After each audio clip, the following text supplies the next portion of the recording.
Bonjour à tous bien-aimés dans le Seigneur, je suis ravie de vous retrouver dans le message du dimanche de ce jour et je nous invite dans la louange et l'adoration afin de faire monter la présence de Dieu au milieu de nous. Chantons ensemble.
Alléluia, bien-aimés dans le Seigneur, je bénis le nom de l'Éternel de nous rassembler dans une louange aussi chaleureuse, une louange en Ewondo.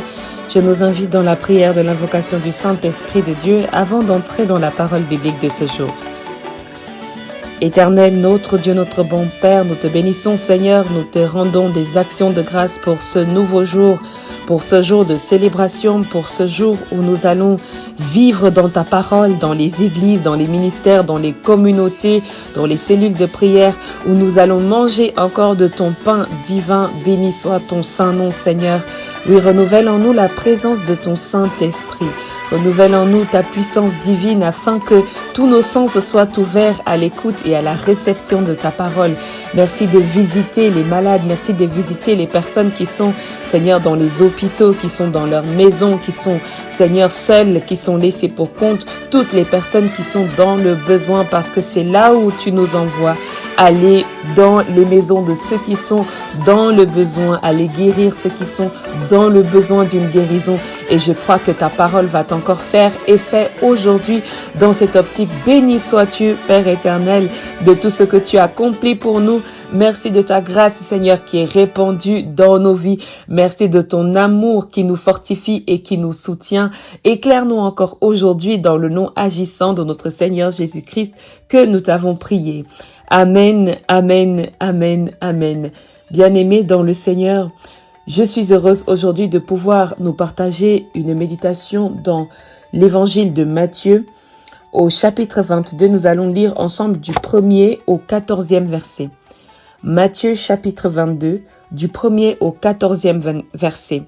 J'aimerais que nous puissions lire ensemble, que nous puissions avoir l'occasion de partager, d'entendre, de recevoir la parole de Dieu. Alléluia. Que nous puissions avoir l'occasion de savourer encore cette parole. Matthieu chapitre 22, du 1er au 14e verset. Je lis dans la version de Louis II, dans le nom agissant du Père, du Fils et du Saint-Esprit. Il est écrit: Jésus, prenant la parole, leur parla de nouveau en parabole et il dit: Le royaume des cieux est semblable à un roi qui fit des noces pour son fils. Il envoya ses serviteurs appeler ceux qui étaient invités aux noces. Mais ils ne voulurent pas venir. Il envoya encore d'autres serviteurs en disant: Dites aux conviés, voici j'ai préparé mon festin. Mes bœufs et mes bêtes grasses sont tués. Tout est prêt. Venez aux noces. Mais sans s'inquiéter de l'invitation, ils s'en allèrent, celui-ci à son champ, celui-là à son trafic. Et les autres se saisirent des serviteurs, les outragèrent et les tuèrent. Le roi fut irrité. Il envoya ses troupes, fit périr ses meurtriers et brûla leur ville. Alors il dit à ses serviteurs: Les noces sont prêtes. Mais les conviés n'en étaient pas dignes. Allez donc dans les carrefours et appelez aux noces tout ce que vous trouverez. Ses serviteurs allèrent dans les chemins, rassemblèrent tous ceux qu'ils trouvèrent, méchants et bons, et la salle des noces fut pleine de convives. Le roi entra pour voir ce qui était à table. Il aperçut là un homme qui n'avait pas revêtu un habit de noces. Il lui dit: Mon ami, comment es-tu entré ici sans avoir un habit de noces? Cet homme eut la bouche fermée. Alors le roi dit aux serviteurs: Liez-lui les pieds et les mains et jetez-les dans les ténèbres du dehors, où il y aura des pleurs et des gémissements dedans. Car il y a beaucoup d'appelés, mais peu d'élus. Parole du Seigneur, nous rendons grâce à Dieu. Bien-aimés dans le Seigneur, la parole que nous devons retenir aujourd'hui, c'est celle-là, celle de Matthieu chapitre 22, la parabole des noces. Je ne sais pas si tu l'avais déjà entendu cette parole, mais cette parole a son effet dans nos vies aujourd'hui où le Seigneur Jésus nous parle encore d'une manière encore spéciale. Le Seigneur Jésus nous raconte à travers une parabole ce que Dieu est en train de faire chaque jour avec nous, c'est-à-dire de nous appeler à ses noces, de nous appeler à cette célébration, de nous appeler à cette grande invitation. La Bible dit, bien-aimés dans le Seigneur, que les serviteurs de Dieu sont d'abord descendus dans les cieux et ont parcouru les villes pour aller dire à ses invités de venir et de participer, car le festin de Dieu est prêt. C'était aussi simple que ça. Dieu avait préparé un festin pour nous et il nous a invités. L'invitation était donc simple. Aujourd'hui, nous répondons à beaucoup d'invitations. Et celle de Dieu, nous l'ignorons. Alors certains ont dit, certains sont retournés à leurs travaux normaux. Certains sont retournés à leur trafic. Certains sont retournés à leurs habitudes. Certains sont retournés à leur lassitude. Certains sont retournés à leur confort. Certains sont retournés dans les choses qu'ils connaissent le plus. Certains sont retournés dans les choses qu'ils veulent découvrir, dans leurs expériences, dans leur cocon. Certains sont retournés à leurs habitudes. Est-ce que nous nous comprenons jusque-là? D'autres qui ne sont pas retournés à leurs habitudes, d'autres qui ne sont pas retournés à leurs obligations peut-être, se sont mis à s'acharner sur les personnes qui venaient les inviter. Imaginez-vous, je vous apporte une invitation pour une fête et vous vous acharnez sur moi. Pourquoi cet acharnement? Je ne suis que celle qui est utilisée pour vous apporter une invitation afin de participer à une célébration, afin de participer à une fête, afin de participer à quelque chose de grandiose. Pourquoi s'en prendre au postier Pourquoi s'en prendre à celui que Dieu utilise pour t'apporter cette invitation? Amen. Alors, Dieu fut irrité, la Bible nous dit, Dieu fut irrité de savoir qu'on s'en prenait à ses serviteurs. Il fut irrité de savoir qu'on s'en prenait à ses postiers, à ces personnes qu'il avait envoyées pour vous apporter cette invitation. On brûla les serviteurs, on s'en prend aux serviteurs de Dieu, on s'en prend à ceux qui nous apportent des grâces, à ceux qui nous apportent des bonnes nouvelles. Pourquoi l'être humain? Une question que je me pose, pourquoi l'être humain a-t-il été aussi désintéressé à l'invitation de Dieu? Qu'as-tu de plus important à faire que de répondre à l'invitation de Dieu? Est-ce que nous pouvons déjà nous arrêter là?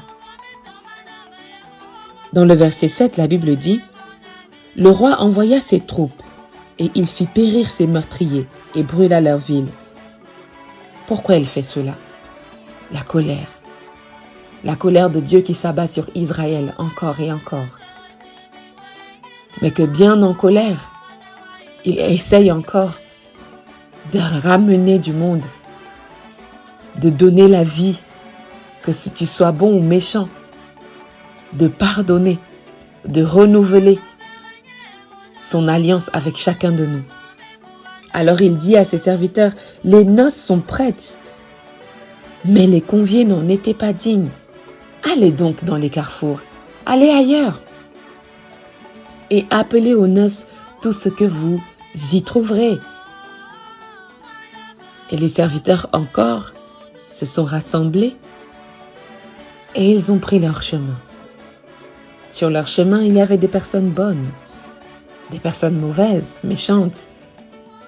Mais ce sont ces personnes que l'Éternel avait appelées aux noces. Je voudrais dire à quelqu'un aujourd'hui que tu es appelé à la table du Seigneur. Tu n'as pas besoin d'être parfait pour être appelé. C'est Dieu qui se charge lui-même d'arranger les choses qui ne vont pas.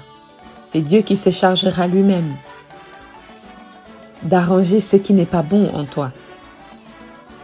Mais Dieu veut que tu viennes et que tu considères l'importance de cet appel. Je vais m'arrêter sur ce mot, que tu considères l'importance de cet appel. Beaucoup de personnes considèrent l'importance d'un appel lorsqu'il est fait dans de grandes églises. L'importance d'un appel lorsqu'il est fait dans un espace reconnu. Moi, je me rappelle ma consécration. Je me suis dit, waouh! Alors qu'il y a tant d'espaces grandioses dans lesquels j'aurais pu, mais c'est celui-là. C'est là-bas que le Seigneur m'a appelé et que mon cœur était d'accord de partir. Parfois, nous oublions de considérer l'importance de cette invitation. Nous nous disons, ah, nous ne connaissons pas, c'est un petit endroit, c'est des vauriens, nous ne voulons pas y aller à cette fête. Et nous trions les invitations. Nous jetons certaines invitations à la poubelle. Nous jetons certains appels à la poubelle. Parce que nous ne savons pas où nous allons. Au lieu de faire confiance à Dieu. Au lieu de faire confiance à Dieu. Dieu avait appelé beaucoup de personnes. Et c'est au verset 14 que j'aimerais attirer ton attention aujourd'hui. Dieu avait appelé beaucoup de personnes. Mais peu en étaient dignes. Peu étaient dignes de s'asseoir.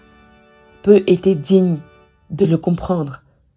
Peu étaient dignes de rester. Il y en a qui sont venus avec un esprit de négligence.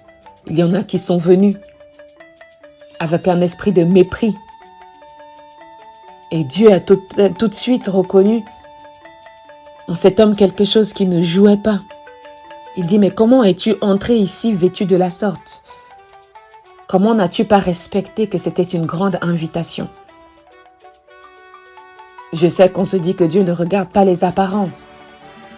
Mais Dieu regarde à comment tu disposes ton cœur pour entrer dans sa présence.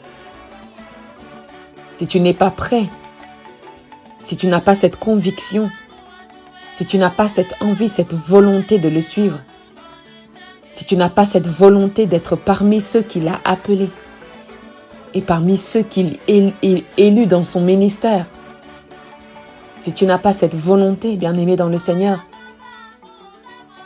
quelque chose pousse Dieu à restreindre les disciples qu'il choisit, les personnes qu'il choisit. Rappelez-vous Jésus lorsque il commença à prêcher dans les foules. Au début, les disciples n'étaient pas 12. Ils étaient nombreux. Ils étaient quelque chose comme 66 personnes. La table était grande. Il a fini avec 12 personnes. Une équipe de 12 personnes. Une équipe de 12 intercesseurs. Une équipe de 12 prédicateurs. Une équipe de 12 observateurs. Une équipe de 12. Et c'est sur ces 12 avec lesquels il marchait. C'est avec ces 12 sur lesquels il comptait qu'il faisait son bout de chemin. Parmi ces 12, il y a eu quelqu'un qui l'a trahi, certes. Mais la trahison était là pour rendre gloire à Dieu lui-même. Ne cherche pas à voir les 12 parfaits. Parce que c'est Dieu qui les parfait. La Bible dit qu'il y avait des gens bons et des gens méchants. Parmi les 12 là, il y avait les 12 bons et les 12 méchants. Et chacun avait sa mission. Je veux que tu te concentres aujourd'hui, bien-aimé dans le Seigneur, au fait que Dieu peut t'appeler un bon nombre de personnes. Mais pourquoi est-ce qu'il te choisirait toi? Qu'est-ce que tu as de différent? Qu'est-ce qui te différencie par rapport aux 65 autres personnes qui sont devant lui? Quelle est ta conviction? Quelle est l'onction que tu portes? Dieu n'a pas besoin d'un disciple de lamentation. Dieu n'a pas besoin d'un disciple de querelle. Dieu a besoin de quelqu'un qui serve le royaume. Et c'est ces personnes qu'il invite à sa table. Je voudrais que tu comprennes que Dieu s'intéresse à ceux qui portent dans leur cœur l'intérêt de Dieu. Portes-tu dans ton cœur l'intérêt de ton ministère? Portes-tu dans ton cœur l'intérêt de ce ministère dans lequel tu as été appelé même? Portes-tu dans ton cœur l'intérêt de la parole de Dieu dans ce ministère? Dans ta famille? Quel genre d'appelé es-tu? Je voudrais, bien-aimé dans le Seigneur, que même dans ta vie, que tu ne demeures pas uniquement quelqu'un qui est appelé. Je voudrais que tu deviennes cette personne qui est élue. Cette personne qui est élue, cette personne qui progresse, cette personne qui fait la différence. Cette personne qui ne se lasse pas. Cette personne qui ne s'arrête pas. Cette personne qui ne se fatigue pas. Et même lorsqu'elle est fatiguée, la Bible dit « Venez à moi, vous tous qui êtes fatigués et chargés, et je vous donnerai du repos. » Arrêtons de nous en prendre à ceux qui nous apportent le courrier. Arrêtons de nous en prendre aux serviteurs qui nous apportent le message. Parce que Dieu parle avec chacun selon son esprit. Il y a peut-être une phrase aujourd'hui qui te concerne et tout un message qui concerne une autre personne. Mais je voudrais que tu comprennes qu'aujourd'hui ta vie, bien-aimée dans le Seigneur, ne doit pas s'arrêter uniquement au fait d'être appelé. Ne doit pas s'arrêter au tri des invitations. Il y a des personnes qui trient souvent les invitations. Et après qui demandent, mais pourquoi personne ne me dit jamais rien? Pourquoi je ne suis pas l'ami de tel? Pourquoi je ne suis pas proche de tel? Mais parce que vous ne communiquez pas. Parce que tu ne laisses pas cette personne t'apporter ce qu'elle doit t'apporter. L'invitation, c'est quelque chose d'important, bien-aimé dans le Seigneur. Recevez les invitations qui vous sont données et apportées. Acceptez certaines invitations. Ce n'est pas tout qu'on refuse sous le prétexte qu'on prie Dieu. Il y a des endroits dans lesquels on doit aller. Jésus même acceptait certaines invitations. Jésus acceptait d'aller manger chez des personnes avec qui les grandes spiritualités ne voulaient pas aller marcher. Les grands religieux ne voulaient pas aller marcher. Ne voulaient pas aller s'asseoir. Mais Jésus les acceptait. Il y a certaines invitations qui te conduisent à débloquer certaines portes dans ta vie. Il y a certaines invitations qui te conduisent à déverrouiller certains systèmes dans ta vie. J'aimerais que tu t'y concentres. J'aimerais que tu laisses entrer quelque chose dans ton cœur afin que Dieu puisse le sonder, afin que Dieu puisse y avoir accès et qu'il puisse définir lui-même à quel poste tu peux être élu. Je ne voudrais pas que tu t'arrêtes aux 66 appelés.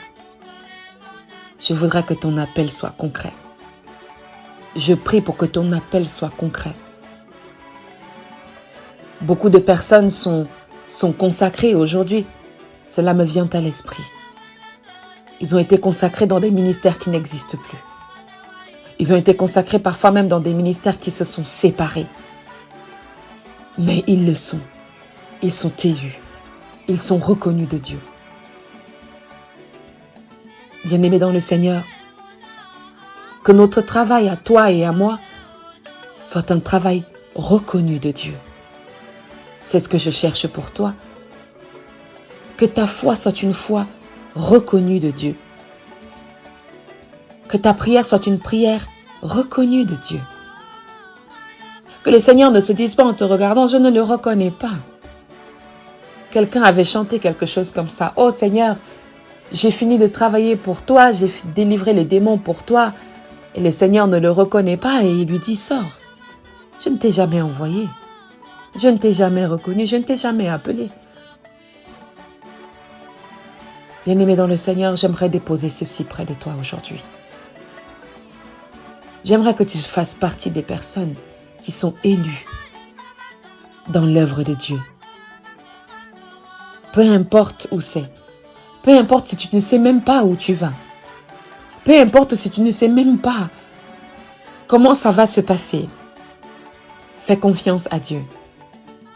Il y aura des moments où ce sera dur sur ce chemin.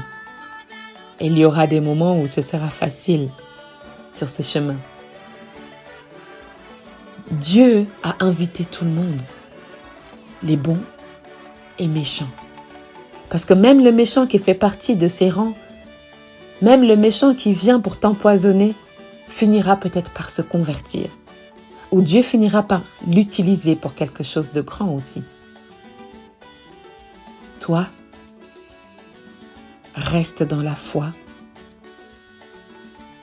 et reste dans la conviction que tu ne peux pas faire tout ça et ne pas gagner le royaume des cieux. Je prie pour ta vie, j'ai prié pour ton cœur et pour ton ministère. J'ai prié pour la femme que tu es, j'ai prié pour l'homme que tu es, j'ai prié pour la famille que vous êtes et la famille que nous sommes ensemble dans ce ministère. Que Dieu nous bénisse et nous accorde encore sa grâce. Nous prions. Merci Père éternel de ce que tu nous bénis et que tu nous fortifies encore aujourd'hui. Merci pour cette grande invitation que nous recevons en ce jour. Une grande invitation à participer à ton œuvre. Une grande invitation à célébrer avec toi. Une grande invitation à manger sur ta table sainte. Merci Seigneur, parce que nous sommes conviés à ce repas divin. Merci parce que tu as pensé à nous. Merci Seigneur parce que tu nous as localisés. Merci de ce que nous sommes disposés à te suivre. Merci de ce que nous sommes disposés à te recevoir pleinement. Donne-nous de savoir mettre nos cœurs, notre esprit, notre âme dans l'attitude qu'il faut pour que tu nous reconnaisses parmi tes invités. Nous voulons faire partie, Père éternel, de ces 12 personnes élues qui marchent avec toi, de ces 12 apôtres élus qui parlent avec toi, qui échangent avec toi, qui discutent avec toi, qui portent en eux ton essence. Merci Seigneur d'être avec nous. Merci de nous aimer et de nous fortifier chaque semaine encore.